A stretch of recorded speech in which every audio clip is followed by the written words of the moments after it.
If you've ever wanted to create forms that look like this, you'll find this video very helpful. In this video, I'll show you how you can create custom CSS forms from scratch within minutes using Formester. So without further ado, let's get started. Step 1. Log into Formester, then create the form you want using its AI. Simply describe what you need. For example, create a contact us form, then hit generate. The AI will do the heavy lifting for you. Once you're in the Builder UI, here you can customize the design and functionality of this form. Step 2. Head over to the Design tab, then scroll down to find the Custom CSS option. Here, you'll be able to add your custom CSS script and customize the design and even add animations to this form. Don't worry, you don't need to know how to write a CSS script. You can use ChatGPT or any other AI tool to get the script by simply describing what you want the form to look like or do. For example, if you want to make the submit button have a breathing effect, you can enter the following prompt in ChatGPT. I'm building a contact us form. I would like the submit button to have an effect to capture the audience's attention. I want you to write a custom CSS script that will make the submit button have a breathing effect. Then press enter and it will give you the script. You can simply copy the script and paste it in the script editor in Formester. You have to replace this button class with the CSS of the button in the form. To do that, click on the selector mode and hover over the button class. Once you click on that, it will open up a new class where you can simply just copy it. We can remove this one and paste it over here. So when we say .formester submit button, it will add all this CSS to that particular button. Then click on preview to make sure that it meets your expectations. You can refine the script even more using ChatGPT, or you can simply search for CSS scripts that are available online. If you want full control over the CSS, you can write your own custom CSS code in the editor.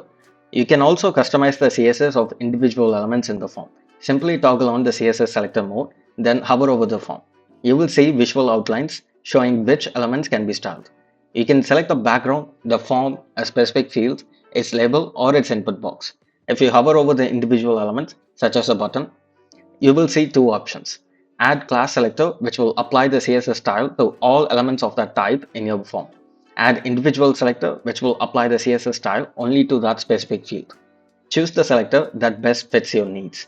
Once you select an element, the script editor will now show the field, and inside the curly brackets, you can write or paste your CSS rules. For example, I can change the font size, colors, borders, or even create animations and hover effects. So I've added a custom script which smooths out the field border and adds a breathing animation to the submit button. If you notice your form looks misaligned or hard to read on smaller screens, you can use media queries to fix it. Media queries are CSS rules that lets your form or your web page adapt to different screen sizes and devices. In simple terms, media queries tell your design how to behave when viewed on a phone, a tablet, or a desktop. For example, you can change the font size, spacing, or layout based on user screen width.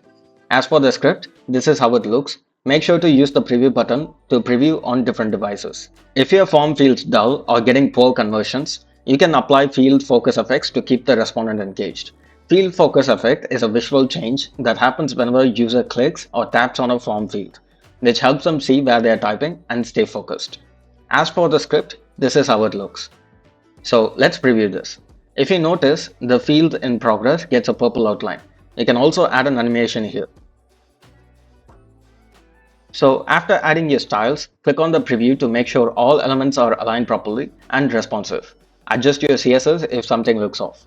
When you're satisfied with the final design, click publish and the styling will go live. You can now head over to the embed tab to get the embedding code and paste it on your website. Using these steps, you can easily create beautiful, responsive, and branded forms in Formester without relying on external tools. So that's it for this short tutorial. I hope you found this to be valuable. If you have any questions or comments, kindly drop them in the comment section.